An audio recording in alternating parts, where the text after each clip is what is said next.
좀 섭섭하시죠? 하트 안 하시니까. 아닌가요? 그래요. 다들 안 하셔서 저도 그냥 인사합니다. 이렇게 오신 여러분들 진심으로 사랑하고 축복합니다. 여러분, 우리 인간에게는 무한한 가능성이 있습니다. 그래서 모든 것을 다 할 수 있을 것처럼 그렇게 느껴지기도 합니다. 하지만 여러분, 지난번에도 말씀을 드렸지만 인생에는 지우개가 없다라는 것입니다. 다시 말해서 농사는 한번 실패하고 다음에 기회가 있고, 사업 역시도 한번 실패한다 하더라도 그것이 영원한 것을 의미하는 것은 아니라는 것입니다. 하지만 인생은 그렇지 않다는 것입니다. 다시 말해서 가능성은 무한도로 열려 있지만 기회는 단 한 번일 수도 있고, 아니면 세상에서 말하는 것처럼 세 번일 수도 있을 것입니다. 하지만 여러분, 실패한 인생을 살다 보면 반드시 그 실패의 원인이 있고, 성공한 사람에게는 반드시 그 성공의 원인이 있다는 것입니다. 그래서 실패한 사람을 연구하여 실패한 이유를 알아서 그렇게 되지 않도록 노력을 하고, 성공한 사람을 연구하여서 그와 같이 되려고 노력한다면 누구나 지우개가 필요 없는 단 한 번의 인생을 가치 있게 보낼 수 있을 것입니다. 여러분, 이처럼 인간에게 무한한 가능성이 있음을 깨닫고 성공학을 최초로 체계화시킨 사람이 있습니다. 그 사람 이름이 바로 마덴이라는 사람입니다. 여러분, 그는 7세에 고아가 되어서 참으로 불행한 인생을 걸어왔다는 것입니다. 그런데 어느 날 스마일스 박사가 쓴 자존론이라는 책을 읽고 성공의 공식을 체계화하기로 결심을 하고, 그 당시에 최고의 성공을 이룬 에디슨, 록펠러, 카네기, 그리고 알렉산더 그레햄 벨 등을 만나서 일일이 인터뷰를 하면서 성공의 근본적인 규칙을 발견하는 데 온 힘을 기울였다는 것입니다. 그래서 그가 발견한 공통점을 6가지로 요약할 수 있는데 이렇습니다. 첫 번째는 자신감을 가지고 있었다는 것입니다. 그리고 두 번째는 매사에 적극적이었고, 세 번째는 창조적인 사고를 가지고 있었다는 것입니다. 그리고 네 번째는 하는 일에 힘을 기울였고, 다섯 번째는 집중적인 노력을 기울였고, 그리고 여섯 번째는 성결한 목표를 가지고 있었다는 것입니다. 물론 이러한 요소들은 전에도 여러 곳에서 발견되기는 했지만 이것을 성공적인 삶의 공식으로 시스템화시키고 조직화시킨 사람이 바로 마덴이 취하였던 겁니다. 그래서 마덴은 그러한 그들의 공통점을 이루기 위해서는 두 가지 요건이 반드시 필요하다고 말했는데, 하나는 사명의 분명화로 자기의 존재 가치를 분명히 깨달아야 하는 것이었고, 두 번째는 사명의 최선화로 발견한 사명의 최선을 다하는 삶을 살아가야 한다는 것이었습니다. 그래서 그는 성공을 이렇게 정의하였습니다. 이 세상에서 가장 위대한 것은 자기에게 주어진 재능을 최대로 발휘하는 것이 바로 성공입니다. 성공이 따로 있는 것은 아니다라고 말합니다. 그래서 여러분, 성공이 따로 있는 것은 아닙니다. 자신의 존재 가치를 깨닫고 그 삶의 최선을 다하는 삶을 살아간다면 그 사람이 바로 성공자라 할 수 있다는 것입니다. 여러분, 부자들의 자녀 교육이라는 책이 있습니다. 근데 거기에 보면 세계적으로 유명한 10명의 부자가 나오는데 그 중에 한 사람인 빌 게이츠는 자타가 공연하는 세계적인 부자입니다. 우리가 상상할 수 없는 기부금을 내기도 하고, 세계 많은 사람들이 견제를 받아서 몇 번에 걸쳐 세계 1위 자리를 여러 주나 했지만 얼마의 시간이 지나면 그는 또다시 세계 1위 자리에 올라가 있었습니다. 그런데 그가 어떻게 성공했는지 그 성공의 요인을 이야기할 때 그는 어릴 때부터 부모님이 자신에게 책을 읽게 한 것이 있다고 말을 했다는 것입니다. 그래서 지금도 자신의 서재 도서관에 있을 정도로 14,000여 권의 책이 있다고 합니다. 그리고 당연히 자신의 자녀들에게 컴퓨터를 사줄 것이라고 그렇게 생각하지만 빌 게이츠는 먼저 책부터 사줄 것이라고 강조를 했던 것입니다. 또한 터미네이터라는 영화로 유명한 아놀드 슈왈제네거는 21살에 미국으로 이민해온 이민자였습니다. 여러분, 놀라운 것은 그가 영화배우로 큰 돈을 번 것이 아니라 이미 영화배우가 되기 전에 백만장자가 되어 있었다는 것입니다. 그리고 그가 그렇게 될 수 있었던 것은 그의 부모님들이 그에게 목표를 세우고 그의 목표를 위하여 철저히 훈련하도록 가르쳤기 때문에 그렇게 되었다고 말합니다. 그러면서 그는 청소년기에 자기의 미래를 스스로 개척하기로 결심을 하고 우선 보디빌더 전문가가 되어야겠다는 목표를 세우게 됩니다. 그래서 그 당시에 보디빌더 가운데 가장 유명한 영국 출신의 남아프리카 보디빌더인 레그 파크를 목표로 삼고 그를 담기 위해 그에 대한 모든 자료를 구입하고 붙어있는 근육의 크기까지 재고 그것을 목표로 해서 철저히 훈련해 나가다는 것입니다. 그래서 미국 대회에서 우승도 하고 부자도 되었고 그리고 캘리포니아의 주인도 되었습니다. 이런 어떻습니까? 자신의 존재 가치를 깨닫고 자신의 삶에 최선을 다하는 삶을 살아간다면 비록 눈에 보이는 표면적인 부자는 아닐지라도 세상에서 가장 성공한 사람이 될 수 있다는 것입니다. 여러분, 오늘 말씀이 바로 그렇습니다. 여러분, 오늘 말씀에 등장하는 사도 바울은 인류 역사상 가장 강한 영향력을 끼친 인물입니다. 왜냐하면 지금도 지구상에 30억 이상의 인구가 사도 바울의 신앙적 가르침에 영향을 받고 살아오기 때문입니다. 여러분, 어떻게 그가 그러한 삶을 살아갈 수 있었던 것이겠습니까? 그것은 그가 자신의 존재 가치를 확실히 깨닫고 살았기 때문입니다. 여러분, 스피니스가 쓴 소명이라는 책에 보면 이런 글이 적혀 있습니다. 어떤 부자 사업가가 그가 부해지기 위해서 사업에 성공하기 위해서 몰두를 했다는 겁니다. 그리고 정말 열심히 일을 했고 상당한 돈을 벌었고 어느 정도 성공을 했다는 것입니다. 그런데 뱅키시에서 만찬에 참석을 하게 되는데 만찬 석상에서 연설하는 도중에 그런 매우 진지하고 뼈아픈 고백을 하게 됩니다. 그는 이렇게 고백을 합니다. 제가 열심히 일하는 이유가 있습니다. 그것은 내가 돈을 벌면 내가 많은 사람들을 그늘에게 될 것이고 그러면 내가 하던 일들을 그들에게 위임하게 될 것이고 그러면 내 인생이 얼마나 편안한 삶을 살게 될 것입니다. 그래서 돈을 모을 수 있었고 많은 사람과 더불어 일을 하는 사람이 되었고 많은 일을 다른 이들에게 위임을 할 수 있었다는 겁니다. 근데 그가 이렇게 고백을 합니다. 근데 여러분, 제가 이렇게 살아도 제 인생에서 절대로 위임할 수 없는 것이 하나 있었습니다. 그래서 내 인생의 목표를 세우고 그 일을 실현하는 일만큼은 절대로 누구도 대신할 수 없었다라는 것입니다. 그러면서 그는 이런 말을 합니다. 인간 존재의 의미는 그냥 생존만 하는 것이 아니고 그냥 편안히 먹고 사는 것이 아니고 그러면 이 세상에서 돼지가 가장 편할 겁니다. 왜냐하면 주는 대로 먹고 자기만 하면 되기 때문입니다. 인간 존재의 비밀은 그냥 편안히 생존하는 것이 아니고 왜냐하면 나중에 죽으면 땅속에서 얼마든지 편안할 수 있기 때문입니다. 인간이 인간다워질 수 있는 비결은 무엇인가 확실한 것을 분명한 것을 무엇인가 더 흔들리지 않는 분명한 목적을 가지고 살아갑니다. 그것을 모른다면 자신이 왜 사는지 모르고 살아간다면 이러한 사람은 자신의 인생을 수용하지 못할 뿐만 아니라 가장 불행한 사람입니다. 그러므로 내가 무엇인가 확실하고 분명한 것 그리고 그것을 위해 살 수 있고 그것을 위해서라면 몸을 던져 죽을 수 있는 것 우리는 그것을 인생의 최고의 선이며 행복이며 축복이며 그것이 바로 소명입니다 라고 말합니다. 여러분 어떻습니까? 자신의 존재 가치를 깨닫고 자신의 소명을 깨닫는 것 그것이 바로 부르심의 상을 위하여 달려가는 삶입니다. 그리고 그 삶을 위해서 바울은 쉬지 않고 달려갔던 것입니다. 여러분 오늘 성경에 나오는 사도 바울은 빌립보서를 쓸 당시의 나이가 60세 정도였다고 합니다. 그런데 이재철 목사님이 쓰신 사도행전 속으로라는 책에 보면 그 당시에 평균 수명이 50세 미만인 걸로 감안한다면 사도 바울은 노인 중에서도 상노인이었던 것입니다.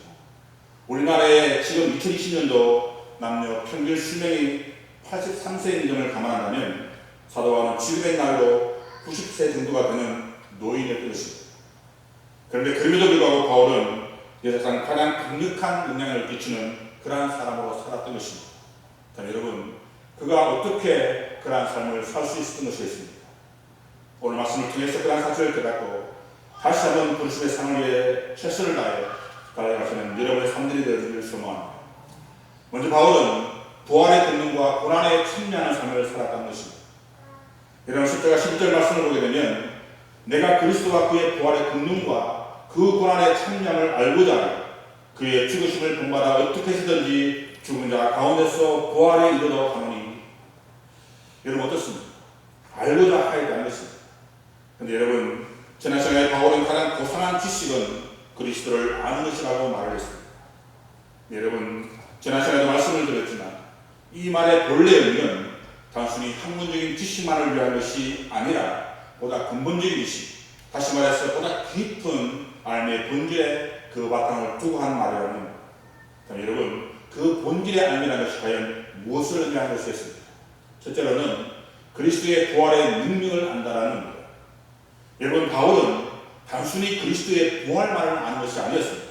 다시 말해 그리스도의 육체적인 부활, 역사적이나 또는 그리스도인들의 육체적인 부활에 국한되는 것이 아니라 오늘로 살아가는 우리 그리스도의 삶 가운데 새롭게 순환하는, 그래서 그 능력을 통해 완전히 새로운 삶을 살아가는 것, 그것이 바로 부활의 능력이라는 것입니다.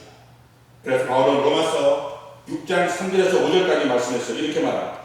무릇 그리스도 예수와 합하여 세례를 받은 우리는 그의 죽으심과 합하여 세례를 받은 줄을 알지 못하나, 그러므로 우리가 그의 죽으심과 합하여 세례를 받음으로 그와 함께 장사되었나니 이는 아버지의 영광으로 말미암아 그리스도를 죽은 자 가운데서 살리신 것 같이 우리도 또한 새 생명 가운데 향하게 하려 합니다. 만일 우리가 그의 죽으심과 같은 모양으로 연합한 자가 되었으면 또한 그의 부활 같은 모양으로 연합한 자가 되리라 라고 말합니다. 그래서 여러분, 우리는 그리스도와 함께 죽고 그리스도와 함께 사는 겁니다. 그것을 바울은 그리스도를 아는 지식이라고 고백을 하였던 것입니다. 그리고 두 번째는 주의 고난에 참여하는 것을 안다는 겁니다. 여러분, 예수 그리스도를 안다는 것이 무엇입니까? 그것은 단순히 아는 것이 아닙니다. 그 고난에 참여하는 인격적인 경험을 의미하는 그런 말입니다. 고린도서 1장 24절에 보면 이렇게 고백합니다. 나는 이제 너희를 위하여 받은 괴로움을 기뻐하고 그리스도의 남은 고난을 그의 몸된 교회를 위하여 내 육체에 채운다라고 말합니다.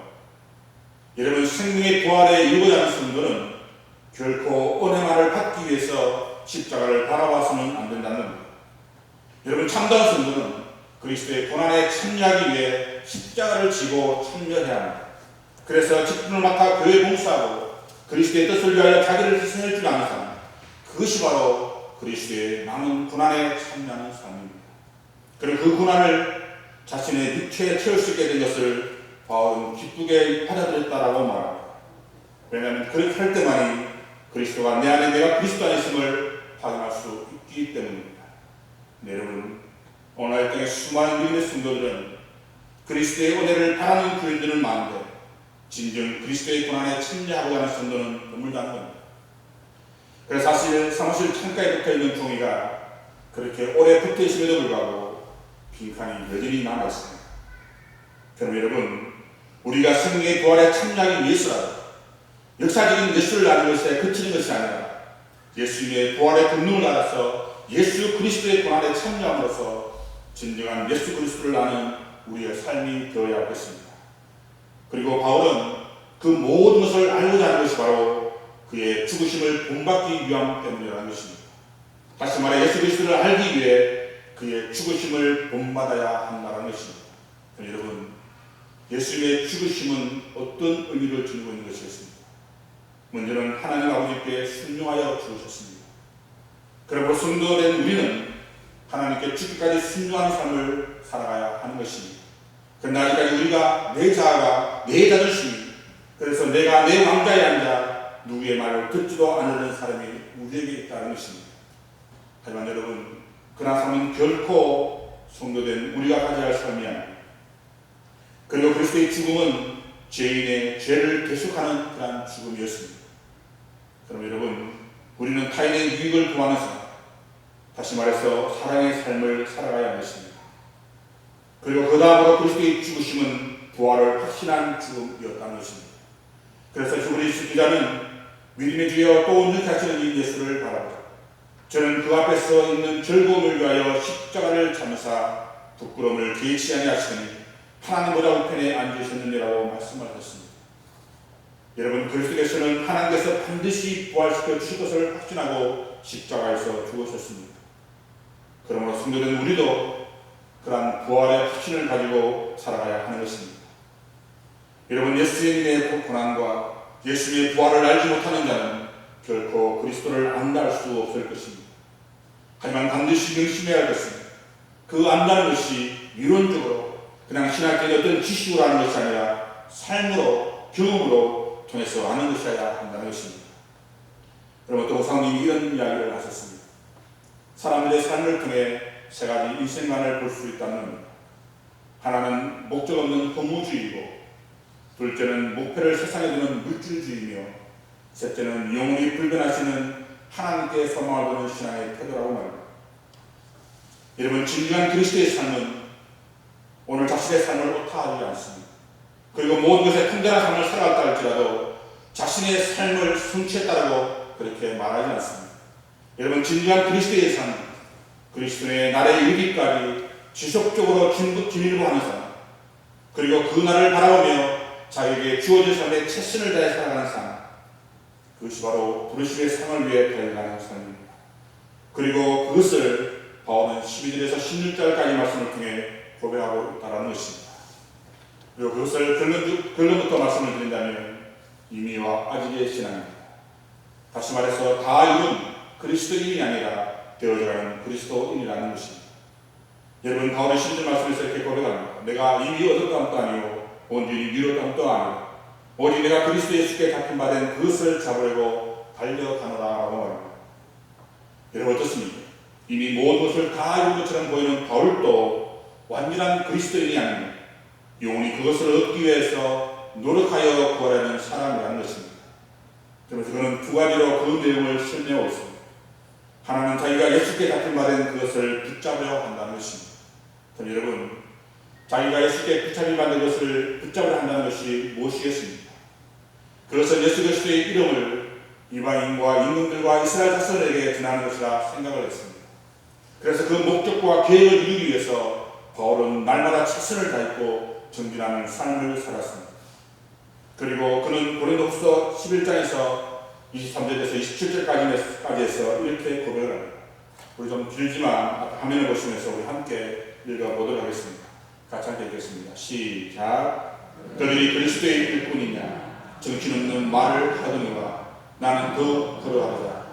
내가 수고를 넘치도록 하고 옥에 갇히기도 더 많이 하고 매도 수없이 맞고 여러 번 죽을 뻔하였으니 유대인들에게 40에 한한 강한 매를 5번 맞았으며 3번 태장으로 맞고 1번 돌로 맞고 3번 파손하고 일주일을 깊은 바다에서 지냈으며 여러 번 여행하면서 강의 위험과 강도의 위험과 동족의 위험과 이방인의 위험과 시내의 위험과 광야의 위험과 바다의 위험과 거리 형제들의 위험을 당하고 또 수고하며 애쓰고 여러 번 가지 못하고 줄이며 목마르고 여러 번 굶고 춥고 헐벗었노라. 여러분, 어떻습니까? 아니, 어떻게 이럴 수가 있는 것이었습니까? 저는 말씀을 읽으면서 앞부분부터 나는 못할 것 같습니다. 부가에서 돌아왔던 그 마가처럼 그게 중도에서 포기해야 할 것 같았습니다. 여러분, 바울은, 그런데 우리는 바울이니까 가능하지. 하지만 여러분, 만일 이 말씀이 바울만 할 수 있는 일은 아닙니다. 그래서 우리는 못하지만 단지 말씀의 은혜만 갖게 하기 위해서 이렇게 기록된 것이라면 저는 굳이 성경에 기록할 필요가 없다고 생각합니다.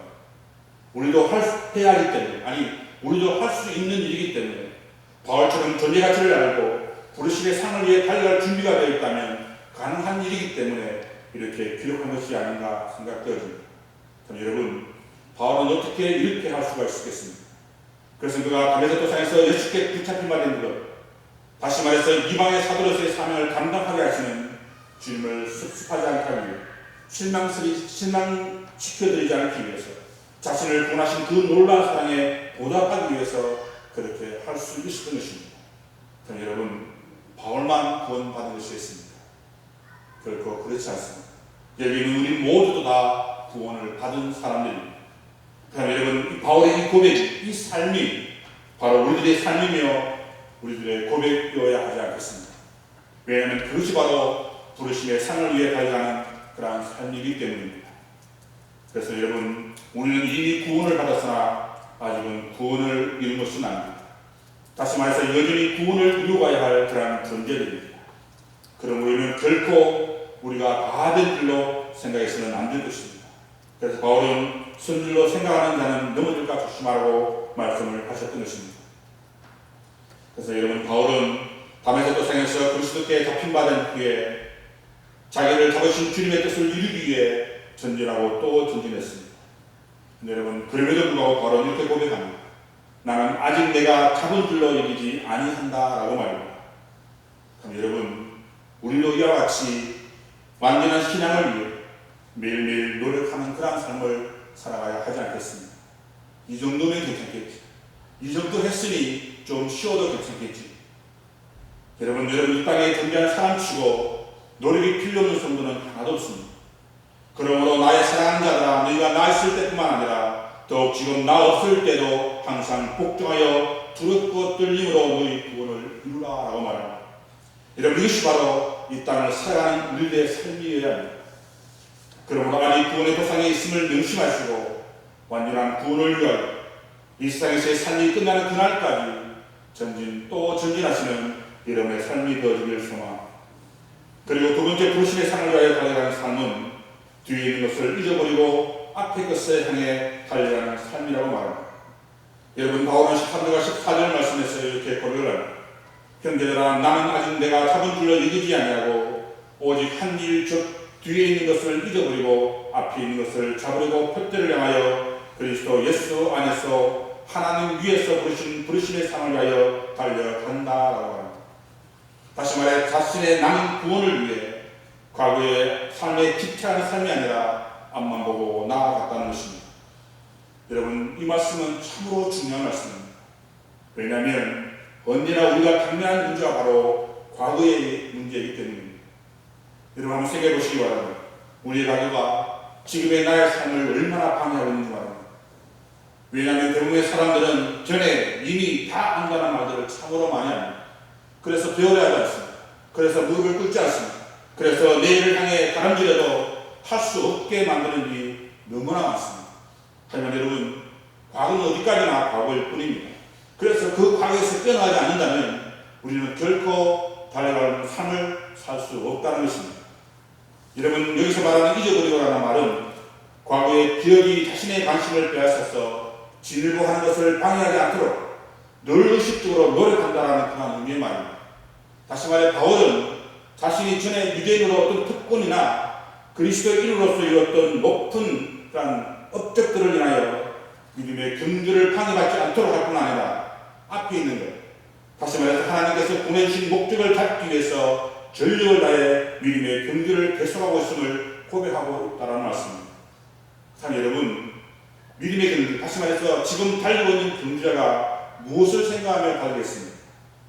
집 걱정하면서 달리겠습니까? 아니면 자식 걱정이나 이불로 걱정이나 그것도 아니면 앞으로 어떻게 살아가야 할지를 걱정하면서 그렇게 달려가겠습니다. 여러분, 결코 그렇지 않습니다.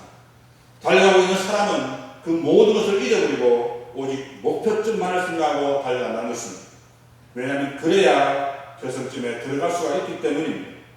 참 여러분, 구원의 도상에서 지금 달려가고 있는 여러분들은 과거에 무엇을 잊고 달려가야 하겠습니까? 그것은 우선 우리가 잘한 것을 잊어버려야 합니다. 여러분, 우리가 성공했다고 자랑하면 거기에 안주하기 쉽습니다. 왜냐하면 사람은 칭찬을 먹고 산다는 말이 있는 것처럼 그 칭찬의 자리에서 떠나기를 싫어하기 때문입니다. 그래서 나이가 들면 들수록 자신의 과거의 삶에서 벗어나지 못하는 분들이 있습니다. 또한 자신의 과거의 공직을 자랑하다 보면 교만하기 쉽습니다. 그래서 바울은 손주로 생각하는 자는 넘어질까 조심하라고 말씀을 드립니다. 여러분, 세상 사람 치고 잘하는 것이 하나도 없는 사람은 아무도 없을 겁니다.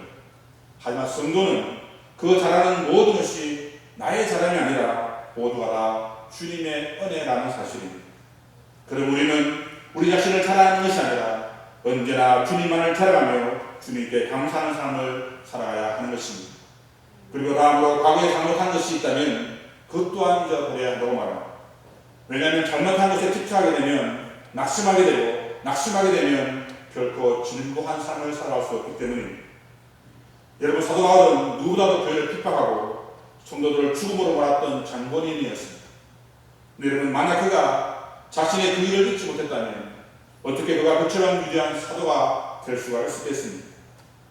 여러분, 사람은 누구나 다 죄인입니다. 그래서 누구나 다 바랄 수는 또한 없습니다. 그럼 우리가 잘못한 것이 있다면 주님께 나아가 회개의 기도를 올려드립니다. 그리고 그렇게 할 때 우리 주님께서는 우리의 그 모든 죄를 기억조차 하지 않으신다고 말씀을 하신다는 것입니다. 그럼 여러분 결코 뒤를 돌아보지 마시기 바랍니다. 노새 안에는 소금 기둥이 되고 또한 출애굽한 믿음의 이스라엘 세대는 결국 가나안 땅에 들어가지도 못하고 광야에서 진멸했습니다. 여러분 뒤를 돌아보는 자는 하나님 나라에 합당치 않습니다. 주님께서 말씀하시기를 손에 쟁기를 잡고 뒤를 돌아보는 자는 하나님 나라에 합당치 아니한다고 말씀을 분명히 하셨습니다. 그러므로 한번 흘러간 물은 다시 되돌릴 수 없는 것처럼 잘했든 잘못했든 과거의 일은 모두 잊어버리시고 오늘 이 순간 남은 구원을 이루기 위해서 주님만 바라보고 전진 또 전진하시는 여러분의 삶이 되어주기 바랍니다. 물론 이렇게 이야기하면 지금의 나의 삶과 너무나 동떨어진 말씀처럼 들리기도 합니다. 왜냐하면 지금의 삶조차도 우리가 감당하기에는 너무나 버거울 때가 있기 때문입니다. 그래서 언젠가는 좋다가도 또 언젠가는 싫어지고 또 언젠가는 사랑하다가도 또 언젠가는 미워지고 또 언젠가는 열심히 살다가도 또 언젠가는 죽고 싶을 때가 있기 때문입니다. 하지만 여러분 물론 그렇다 할지라도 나는 어쩔 수가 없어 라가 아니라 지금 나의 삶에 최선을 다해야 하는 결코 변화할 수 없는 존재라 이렇게 생각하는 것이 아니라 변화되어 가도록 노력하고 또 노력해야 할 것입니다. 그것이 바로 사도 바울이 고백했던 된 사람이 아닌 되어져 가는 삶입니다. 그러므로 주님이 부르시는 그날까지 최선을 다해 변화되고 변화되어 가시는 여러분의 삶들이 되어지길 간절히 소망합니다. 끝으로 부르시는 삶을 위하여 달려가는 삶은 늘 자신이 부족하다는 사실을 인지하며 살아가야 한다고 말합니다. 여러분 15절 말씀을 보게 되면 바울은 그러므로 누구든지 우리 온전히 이룬 자들은 이렇게 생각할지니라고 말합니다. 다시 말해 바울은 자신은 아직 완전한 존재가 아니며 완전을 향해 나아가는 존재로 생각을 하라는 그런 말입니다.